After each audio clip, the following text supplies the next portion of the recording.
सुंदर नगर के राजा और रानी जो कि ठाकुर जी और किशोरी जी के भक्त होते हैं, उनके घर एक बहुत ही सुंदर गौर वर्ण वाली बेटी का जन्म होता है। राजा और रानी बेटी को किशोरी जी का प्रसाद मानकर बड़े लाड प्यार से बड़ा करते हैं। जब बेटी 2 साल की हो जाती है तो राजा अपने महल के पास बने बड़े मंदिर में एक भव्य आयोजन करते हैं। दूर दूर से बहुत से साधु महात्मा लोगों को अपनी बेटी को आशीर्वाद देने के लिए बुलाया जाता है। बड़ी धूमधाम से आयोजन संपन्न होता है। सभी को बड़ी श्रद्धा से ठाकुर जी का प्रसाद खिलाया जाता है।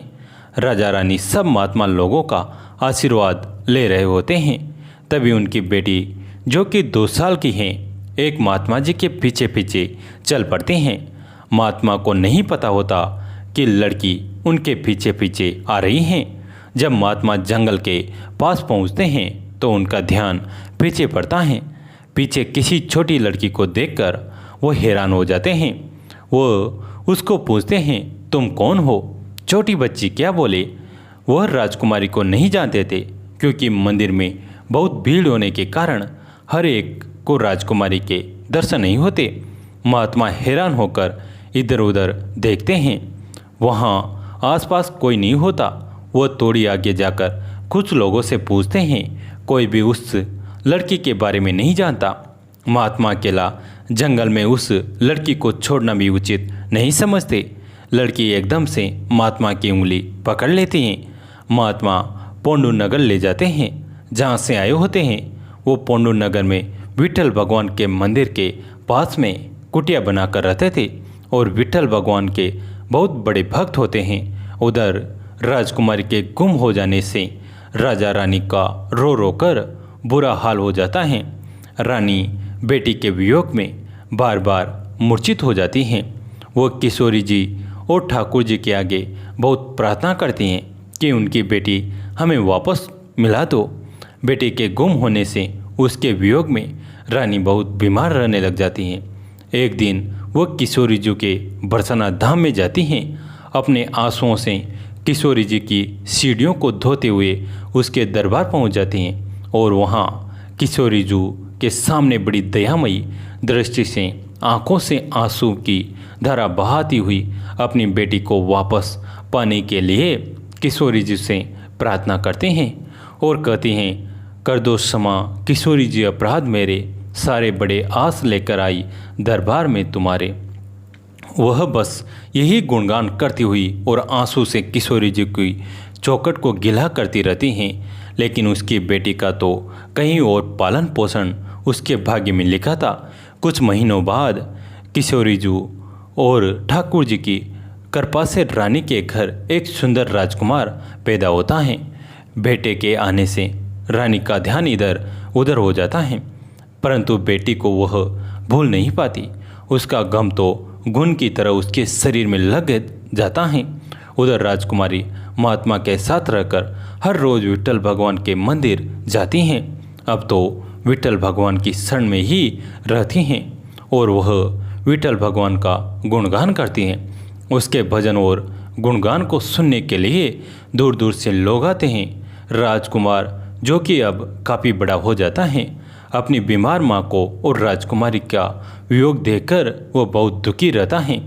वह हर रोज़ ठाकुर जी और किशोरी जी के आगे अपनी माँ को ठीक करने की प्रार्थना करता है। एक दिन वह सुंदर नगर से पांडु नगर किसी काम से जाता है। वहाँ पर शाम को अपने रथ पर सवार होकर मंदिर के आगे से गुजरता है। वहाँ उसको बड़ी ही सुरीली आवाज़ में कोई गुणगान करता सुनाई देता है। विट्ठल विट्ठल विट्ठला माजा विट्ठल विट्ठला। वो इतना आकर्षण होता है, सोचता है कि कौन कितना सुंदर गायन कर रहा है और यह किस देवता का भजन है। यही सोचते सोचते रथ से उतरकर मंदिर की तरफ जाता है, परंतु तब तक गायन समाप्त हो जाता है और जो गायन गाने वाली थी वह भी चली जाती है। राजकुमार लोगों से पूछता है कि यह कौन गा रहा था। लोग कहते हैं कि विट्ठल भगवान की एक दासी हैं जो हर रोज़ विट्ठल भगवान का बड़ी श्रद्धा से गुणगान करती हैं। राजकुमार वह गायन सुनने के लिए इतना बेचैन हो जाते हैं कि वो पांडु नगर में ही रुक जाते हैं। सुबह जब वह फिर उस मंदिर में जाता है तो फिर वही मधुर गान, विट्ठल विट्ठल विट्ठला माझा विट्ठला विट्ठला, वह गुणगान हो रहा होता है। राजकुमार वहाँ जाकर देवी के चरणों में गिर पड़ता है और कहता है कि देवी, तुम किसका गान कर रही हो। वह लड़की देखती है कि उसके पैरों में कोई राजकुमार सा बांका नौजवान पड़ा हुआ है। वह उससे कहती हैं कि उठो, ये विट्ठल भगवान हैं। यहाँ जो भी एक बार आता है तो उसको खाली हाथ नहीं भेजते, वो सबकी झोलियाँ भरते हैं। राजकुमार कहता है, क्या सच में? क्या यह मेरी भी इच्छा पूरी करेंगे? वो लड़की कहती हैं, क्यों नहीं, एक बार मांग के तो देखो। वो राजकुमार जब सामने देखता है तो एक सांवले रंग के बांके नौजवान कमर पर हाथ रखकर मन मन मुस्कुरा रहे होते हैं। राजकुमार उनके पैरों में गिरकर प्रार्थना करता है कि हे विट्ठल भगवान, मेरी माँ की बीमारी को ठीक कर दो और मेरी खोई हुई बहन को मिला दो। तभी विट्ठल भगवान के गले से माला गिरकर राजकुमार के गले में पड़ जाती है। वह लड़की राजकुमार से कहती हैं कि तुम्हारे पर तो विट्ठल भगवान की कृपा हो गई, जो माला प्रसादी तुम्हें मिल गई। राजकुमार प्रसन्न मन से विट्ठल भगवान को प्रणाम करके सुंदर नगर वापस चला जाता है। वहाँ जाकर उसको विट्ठल भगवान के नाम की ऐसी लगन लगती है कि सारा दिन विट्ठल भगवान का गुणगान करता रहता है। राजा राजकुमार से पूछता है कि यह किसका गुणगान कर रहे हो। राजकुमार उनको सारी बात बताता है। एक दिन राजा फिर सुंदर नगर के मंदिर में एक भव्य आयोजन करता है और दूर दूर से साधु महात्मा लोगों को बुलाता है। राजकुमार राजा से कहता है कि क्या मैं पांडु नगर में रहने वाली उस देवी को भी बुला लूं? राजा कहता है, क्यों नहीं। राजकुमार मंत्री के हाथों लड़की को आने का न्योता भेज देते हैं। वो लड़की आने के लिए मान जाती है। तभी उस लड़की को महात्मा कहते हैं कि बेटी, तुम अकेले ना जाओ, मैं तुम्हारे साथ चलूँगा। मैं काफ़ी साल पहले वहाँ गया हूँ। महात्मा और लड़की वहाँ जाकर मंदिर में विट्ठल भगवान का गुणगान करते हैं। सभी आए हुए लोग आनंद के साथ झूमते गाते हैं। राजा रानी और राजकुमार भी खूब विट्ठल नाम का आनंद लेते हैं। सभी लोग उस लड़के के रूप की तथा उसकी सुरीली आवाज़ की बहुत तारीफ करते हैं। जब गायन संपन्न हो जाता है तो राजा महात्मा जी के पास आकर कहता है कि आपकी बेटी का स्वरूप पूर्ण रूप से किशोरीमयी है और आवाज़ में सरस्वती का निवास है। महात्मा हाथ जोड़कर बड़ी विनम्रता से कहते हैं कि हे राजन, ये मेरी बेटी नहीं है।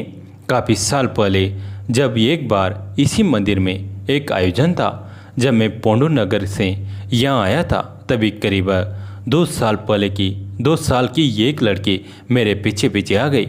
इसके बारे में पता किया, उसके माता पिता का पता न चला। विट्ठल भगवान की यही इच्छा थी, तभी से ये विट्ठल भगवान की शरण में है। ये बात सुनकर राजा और राजकुमार एकदम से हैरान हो जाते हैं और राजा कहता है कि यह तो हमारी खोई हुई राजकुमारी हैं। रानी अपनी बेटे को पाकर बहुत प्रसन्न होती हैं। विट्ठल भगवान की कृपा से, जो कि ठाकुर जी का ही दूसरा रूप है, सब मिल जाते हैं और वह सब मिलकर विट्ठल भगवान की जय जयकार करते हैं। जय जय श्री विट्ठल। कैसी लगी ये कहानी? अगर अच्छी लगे तो लाइक कीजिए और इस चैनल को सब्सक्राइब कीजिए। दोस्तों, इस कहानी को अपने दोस्तों के साथ, फैमिली के साथ शेयर जरूर करें और रक्षाबंधन की आप सभी को ढेर सारी शुभकामनाएं।